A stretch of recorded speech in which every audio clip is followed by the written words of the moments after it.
Você sabia que os iorubás escravizados, trazidos aqui para o Brasil, quase estabeleceram uma nação islâmica aqui nas nossas terras? Então você pode falar assim, peraí, Márcio, os iorubás não eram islâmicos, cultuavam orixás.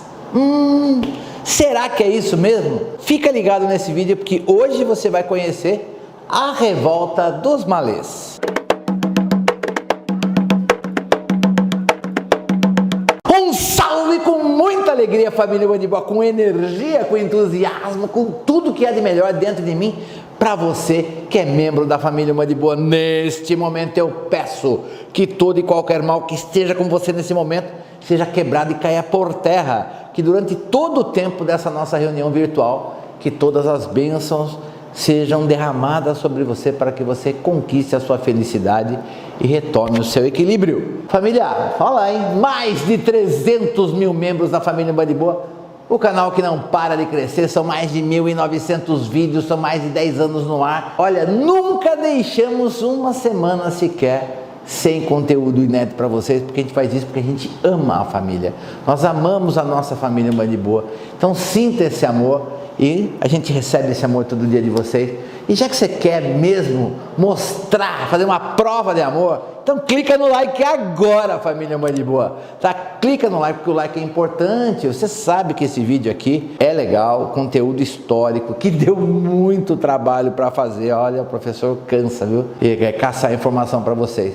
Então deixa esse like agora. Se você não gostar, depois você tira, mas deixa esse like agora. E vamos embora direto pro vídeo. Essa história que eu vou contar hoje para vocês é fato verídico, faz parte da história do nosso país e nos ensina muito. Primeiro, sobre a escravidão. Alguns aspectos da escravidão serão tratados nesse vídeo, além de conhecer um pouco mais sobre a capacidade dos escravizados. Muita gente já pensava lá no passado, por preconceito, não, porque veio da África, é selvagem, é bruto ou é ignorante. E muita gente acredita que porque era escravo não tinha inteligência. Hoje a gente vai quebrar essa ideia na sua cabeça. A revolta dos malês aconteceu em 1835 em Salvador, Bahia. E se essa revolta tivesse sido bem sucedida, certamente a Bahia seria muito diferente do que a gente conhece hoje. Mas eu acho que para começar esse vídeo, a primeira coisa a entender é o que significa malê. De onde vem essa palavra? E a gente usa na nossa religião de Umbanda muito frequentemente essa palavra malê. Mas malê vem do iorubá, da língua iorubá, imalê, que significa muçulmano, aquele que pratica a religião islâmica. E para dar sequência, para nós entendermos a revolta dos malês, é importante nós entendermos como era composta a população de Salvador na primeira metade do século XIX, ou seja, entre 1800 e 1850. A cidade de Salvador, em 1832, tinha aproximadamente 65 mil habitantes. Agora vamos aos primeiros números. Destes 65 mil habitantes, 78% era composta por negros e descendentes. Apenas 22% era composta por brancos. Nesta população negra de 78% de toda a Salvador, você tinha os negros africanos. Quando eu falo negro africano, o que eu estou falando? Do negro que não nasceu no Brasil, que foi trazido diretamente como escravo de sua terra africana aqui para o nosso país. Então, a origem dele é africana, então não nasceu no Brasil. E falar negro africano, eu estou falando disso. Então vamos lembrar, esse 78% é composto por negros africanos e também havia uma parte que eram de negros nascidos em terras brasileiras. Esses negros eram conhecidos como crioulos. E desses 65 mil habitantes, 40% dessa população era composta por escravizados. Então vamos colocar em números para ficar melhor. Aproximadamente 26 mil habitantes, de 65 mil, 26 mil eram escravos. Mas vamos colocar em números verdadeiros, em números reais. Esse negócio de porcentagem é meio difícil de entender. Nós temos uma população total em Salvador de aproximadamente 65 mil habitantes. 14.300 eram brancos, 50.700 era composta por negros. Dessa população negra de 50.700 habitantes, 26 mil eram negros escravos e 24.700 eram negros libertos ou alforriados. Acho que já chama uma atenção muito grande. Em Salvador, de 1835, 50 anos antes da abolição da escravatura, mais de 50 anos antes da abolição da escravatura, metade da população negra de Salvador, que era muita gente, já era livre. Agora você pode me falar assim, mas Márcio, mas por que esse número, afinal de contas, é tão importante? Esses números são importantes justamente porque eu acabei de dizer. Olha quanta população negra existia em Salvador. Quase 4 vezes a população de brancos. Então, a primeira coisa que a gente entende é que os negros existiam num número muito maior do que o de brancos. E isso poderia ser uma coisa, poderia suscitar o quê? A procura por liberdade, porque os negros sabiam que eles estavam em maior número. Vocês estão entendendo onde eu quero chegar? Mas vamos continuar aqui na ideia do nosso vídeo. E sem dúvida nenhuma, né, pessoal, que os governantes e os senhores de escravos mais temiam eram realmente levantes, revoltas, rebelião de escravos, porque se todo mundo se unisse para fazer, não ia ser possível você conter essa rebelião. Os brancos e os senhores de escravos já tinham esse entendimento, e a grande informação que falta para entender por que eles tinham tanto medo, por que os governantes e os senhores de escravos tinham tanto medo de rebeliões, porque em 1804 a Revolução Haitiana chegava ao fim com a vitória dos escravizados naquela ilha. Então já existia uma rebelião de escravos que já havia dado certo, que já tinha tido sucesso.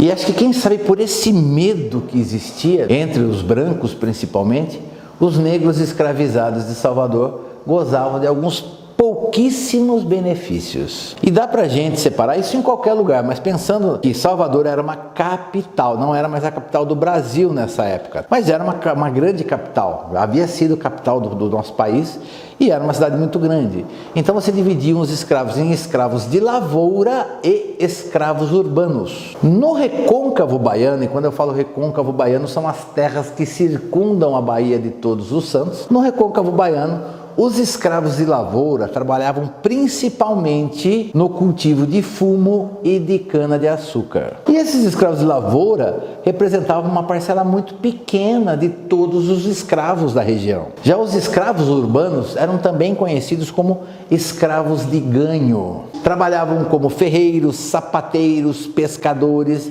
trabalhavam na construção civil, trabalhavam no transporte de pessoas e produtos diversos e o mais comum, na venda dos mais variados produtos. Todas essas atividades eram desempenhadas por escravos. Esses escravos urbanos gozavam de alguma liberdade, pois eles ficavam o dia inteiro nas ruas. E certos escravos de ganho tinham acordos com seus senhores de entregar uma certa quantia em dinheiro. Alguns eram por dia, mas a maioria eram por semana. Então, a maior parte dos escravos de ganho só se reportava ao seu senhor uma vez por semana. E o que acontecia? Existia um acordo. O senhor falava, toda semana você tem que me dar tanto de dinheiro. O escravo trabalhava o dobro para gerar o quê? Um excedente. Ele pagava o seu senhor e aquela diferença ele guardava para si, ele embolsava. Inclusive, gente, entre os escravos de ganho, essa foi a forma mais rápida, apesar de demorada, de se alcançar a liberdade, a alforria.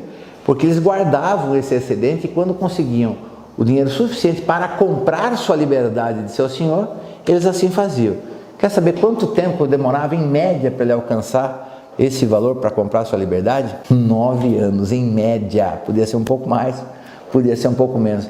Mas ele tinha que juntar dinheiro 9 anos para comprar sua liberdade. E os escravos urbanos, por ficarem o dia todo na rua, trabalhando, eles tinham contatos com os outros escravos e eles conversavam muito.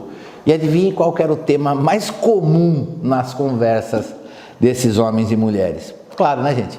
O fim da escravidão. A Bahia foi a capital brasileira que certamente mais recebeu escravos africanos. Até 1750, mais ou menos, a maior parte dos escravos eram escravos bantus, oriundos de Congo, Angola, Cabinda e Benguela. Já na segunda metade do século XVIII, com a deterioração, com a dificuldade que se passou a ter de se negociar com os bantus, e também com a crise que acontecia nos reinos da Yorubalândia. Yorubalândia, gente, era uma área muito grande, que era composta por vários reinos. Entre todos, o principal era o reino de Oió. E nesta segunda metade do século XIX começa uma decadência nesses reinos e começam muitos conflitos, brigas internas. São guerras civis que acontecem dentro desses países. E aí todos os presos eram sim vendidos como escravos. E assim começam, a partir de 1750, esses escravos vindo das regiões da Yorubalândia, podendo ser Yorubás, Haussás, Fons, Tapas, Nupes, eles são vendidos como escravos e chegam ao Brasil. E aí começa o uso do termo Nagô. Por que é interessante a gente entender o que significa Nagô? Porque para nós, Nagô é Yorubá. Tudo que é Yorubá é Nagô. E não é verdade. Você tem que entender que este reino que hoje que tinha o Daomé, que tinha o reino de Oió, Ilé-Ifé, Ijebu, Ijexá, Ebá, eram vários reinos. Todas as pessoas que eram aprisionadas e vendidas como escravos, não importava de onde você vinha, não importava se você era Tapá, Nupe, Fon, Yorubá, você chegou na costa dos escravos para entrar no navio negreiro, a partir daquele momento, todas as pessoas, independente da sua nação de origem, era considerado Nagô.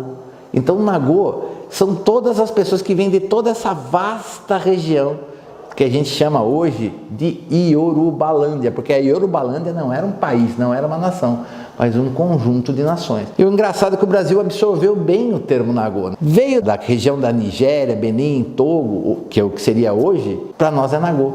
É engraçado que esse termo para eles tem muito pouco uso, quase não é usado entre os habitantes daquela região. E você conhecia essa parte da história? Sabia o que significava Nagô? Já sabia o que significava Malê? Coloca aqui nos comentários a sua opinião. Discorda de mim? Não tem problema, aqui é um canal democrático. Coloca a sua opinião. Tenha certeza que nos vídeos de sábado eu leio todos os comentários e a família Mãe de Boa fica esperando o seu comentário para a gente poder criar uma discussão bacana e saudável. Mas tem uma coisa muito interessante de se entender. Entre todos esses Yorubás, ou se você preferir, entre esses Nagôs, existiam pessoas que não cultuavam a fé dos orixás. Porque a gente deve lembrar que entre todos esses povos, uma parte cultuava os voduns como divindades, a maior parte cultuavam os orixás como divindades. Mas existia uma pequena parcela da população que não cultuavam essa fé tradicional africana. Eles eram islâmicos, eles eram muçulmanos. E de onde vem esse povo? Vem do leste do reino de Oió e também das terras mais a leste e a nordeste da Yorubalândia. Esses Yorubás, esses Nagôs que chegam no Brasil, que praticavam a fé islâmica, foram conhecidos como malês. Repetindo, a palavra malê vem de Imalê, que em Yorubá significa muçulmano. Olha que coisa interessante sobre os malês. Eram homens e mulheres alfabetizados, sabiam ler e escrever em árabe e sabiam usar a matemática, fazer contas muito bem, além de outras habilidades. Eram altos, fortes e gostavam de trabalhar. E por todos esses motivos, os malês foram designados muito facilmente, muito rapidamente, para as atividades de ganho. Olha que coisa maluca, gente. Era muito comum os malês serem mais inteligentes que seus próprios senhores. Eles sabiam disso, que eles eram mais inteligentes que seus senhores. Por isso eles não aceitavam de forma nenhuma a escravidão. Eles não consideravam a escravidão algo natural ou irremediável. E isso fez com que os malês se rebelassem muitas vezes. Principalmente na década de 1820, existiram vários pequenos levantes de malês tentando buscar sua liberdade, mas todos sem sucesso. Então, eles começaram a planejar algo maior e mais ousado, com um planejamento meticuloso, muito detalhado, tentando arrebatar, fazer aderir à causa a maior parte de escravos que eles poderiam encontrar. E olha que coisa interessante, eu já falei que os malês, eles eram alfabetizados em árabe, eles liam e escreviam em árabe. Chegado nas terras da Bahia, em Salvador, A todos aqueles que queriam aderir à fé islâmica, eles passavam a ensinar a ler e a escrever o árabe. Então, para eles começarem a planejar esse levante, essa revolução, esse golpe, eles começam a se comunicar em textos escritos em árabe. O que acontecia? As pessoas, os brasileiros podiam ver aquilo tranquilamente, eles não iam entender. Muitos não iam entender que aquilo sequer era uma escrita, o que facilitou muito o trabalho de planejamento desse golpe. Eles acertaram então a rebelião para o fim do mês sagrado dos islâmicos, o Ramadã, para os muçulmanos. O que é o Dia da Glória? O Dia da Glória seria o dia que Maomé teria recebido as revelações do Corão. O Corão é o livro doutrinário, o livro de fé dos muçulmanos. Qual que era o Dia da Glória? O Dia da Glória do profeta Maomé era o dia 25 de janeiro. Então eles planejaram para o dia 25 de janeiro de 1835 essa revolta. Esse dia era um domingo, a ideia é que a rebelião estourasse pela manhã. E por que teria que ser, foi planejado dessa forma? Porque no domingo de manhã as pessoas saíam do centro e iam para as igrejas, para frequentar as missas, seria tempo suficiente deles tomarem os pontos mais estratégicos da cidade. E olha que coisa interessante, a revolta dos malês envolveu algo em torno de 600 homens, mais ou menos. E você fala assim, só isso? Puxa, pensei que era muito mais gente. Só que num universo de uma cidade que tinha 65 mil habitantes, isso é quase 1% da população. Vamos pensar um pouquinho diferente para você poder entender. Imagine que Salvador tivesse 1 milhão de habitantes. Seria o equivalente a 10 mil pessoas se levantarem em uma revolta. E aí você começa a entender que 1% é bastante gente. E eles passaram a madrugada do dia 25, do dia 24 para o dia 25 se preparando, mas eles foram denunciados na noite do dia 24. Com a denúncia, uma patrulha da polícia chegou a uma casa na ladeira da praça, onde estavam reunidos um grupo de rebeldes. E ao tentar arrombar a porta para ver, para adentrar lá dentro, ver quem estava lá dentro, a porta se abriu e eis que sai dessa residência 60 guerreiros africanos que partiram com toda a fúria para essa patrulha policial. Então aconteceu nessa ladeira uma pequena batalha e em seguida esses rebeldes se dirigiram para a Câmara Municipal, que foi atacada por um motivo muito interessante. Existia no subsolo da Câmara Municipal uma prisão, onde se encontrava preso um dos líderes malês mais estimados, o já idoso Pacífico Licutã. E olha que interessante, esse escravo, Pacífico Licutã, ele havia sido preso não por mau comportamento, por ter quebrado alguma lei. Ele estava preso porque o seu senhor, o dono desse escravo, ele tinha muitas dívidas não quitadas. E os bens desse senhor, eles foram apreendidos, inclusive o próprio Pacífico Licutã. Que coisa! E essa é uma parte horrível que a gente vê da escravidão. O escravo era um bem, era patrimônio do seu senhor, que poderia ser inclusive tomado para ser leiloado futuramente, para quitar as dívidas de seu senhor. Pacífico Licutã tem muito texto sobre a revolta dos malês que você vai ler, que as pessoas apontam o Pacífico como o líder dessa revolta, e está errado. Ele era um líder muito carismático, todos os malês gostavam muito dele, ele era um homem muito tradicional, muito querido pelo povo malê. Mas ele não foi, ele estava inclusive preso. Como é que ele podia estar bolando alguma coisa? Inclusive era uma pessoa de muita idade. Mas isso sim, que a prisão do Pacífico Licutã acelerou o processo para que a revolta acontecesse, isso sem dúvida nenhuma. Mas o ataque à prisão não foi bem sucedido. O grupo ele ficou no fogo cruzado entre os carcereiros protegendo a prisão e os guardas do Palácio do Governo. Por quê? Porque o Palácio do Governo era localizado na mesma praça. E quando os soldados do Palácio do Governo viram o que estava acontecendo, começaram também a entrar em ação para debelar essa revolta. Esse grupo de rebeldes saiu pela cidade aos gritos, tentando acordar os outros escravos da cidade para se unirem a eles. Após se unirem nas imediações do Campo Grande, os rebeldes atravessaram em frente ao Forte de São Pedro, sob fogo cerrado, indo dar nas mercês quando retornaram para o centro da cidade. Lembrando que estamos falando da cidade de Salvador. Seguiram pela ladeira do Taboão e chegaram na Cidade Baixa. Dali tentaram seguir na direção do Cabrito, onde tinham marcado encontro com escravos de engenho. Então os escravos urbanos se encontrariam com os escravos rurais nessa localidade. Mas foram barrados no quartel da cavalaria, na região chamado Água de Meninos. Nesse local se deu realmente, definitivamente, a última batalha desse levante, sendo os malês, então, massacrados. Alguns dos rebeldes que tentaram fugir a nado acabaram se afogando. A revolta deixou a cidade empolvorosa por algumas horas, tendo sido vencida com a morte de mais ou menos 70 rebeldes e a morte também de 10 pessoas das forças policiais. Interessante saber que os malês carregavam no pescoço um ou vários cordões. Esses cordões tinham como se fosse uma bolsinha de couro ou pano, e dentro dessa bolsinha eram costurados, e depois, quando você abria, você encontrava um papel com escritas em árabe. Esses papeizinhos eram trechos do Corão, do livro sagrado dos islâmicos. Muitos diziam que Alá é minha força, Alá é meu poder, coisas desse tipo. Então os mestres malês, eles escreviam esses papéis com seus próprios punhos, rezavam, colocavam dentro da bolsa de couro ou pano e costuravam. E esses os escravos carregavam no pescoço.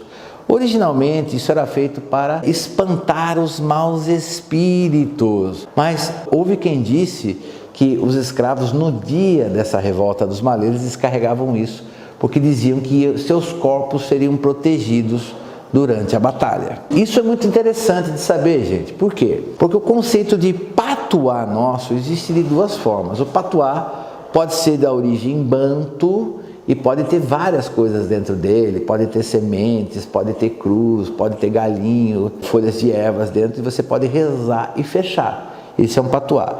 Mas existe o patuá, até hoje existe o patuá, que você faz uma oração escrita, reza e fecha num saquinho com costura. E esse patuá da oração, a origem dele é exatamente essa. Foi originado com os malês. De todos que foram aprisionados, alguns foram submetidos à prisão simples ou prisão com trabalhos forçados. Outros foram deportados para lugares distantes no Brasil. E alguns poucos foram expulsos do país, sendo devolvidos e deportados para a África. A maior parte sofreram penas de açoite, e essa pena variava entre 300 e 1.200 chicotadas. Lembrando, né, pessoal, 300 chicotadas já não era fácil. 1.200 chicotadas naquela época também era considerado como uma pena de morte, porque o escravo não aguentava. Para você ter uma ideia do que são 1.200 chicotadas, muitas vezes o carrasco ele fazia uma parte num dia para terminar o castigo no outro dia. Olha que crueldade. Então muita gente morria